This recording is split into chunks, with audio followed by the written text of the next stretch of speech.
الحديث عن مستقبل حكومة السودان يبدو أنه بدأ مبكرا بعد التدهور الخطير والمستمر للدينار العراقي مقابل الدولار. الأصوات النيابية بدأت تتعالى مطالبة حكومة السودان باتخاذ إجراءات صارمة لوقف نزيف الدينار.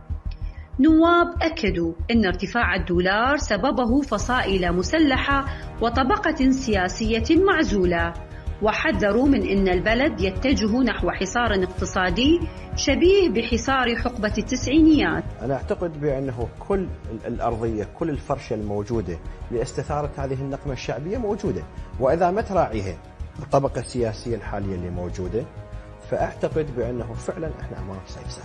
أعلنت حركة امتداد أنها ستجمع تواقيع نيابية لاستجواب السوداني.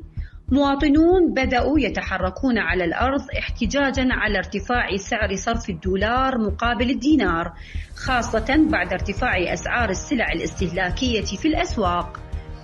الجورنال كشفت بوقت سابق عن وجود عقوبات أمريكية غير معلنة على العراق بسبب مزاد العملة وتهريب الدولار إلى دول إقليمية تفرض عليها واشنطن عقوبات اقتصادية. وبدأت الخزانة الأمريكية برقابة صارمة على الدولار المتدفق للعراق وتراقب كل سنت يخرج منه.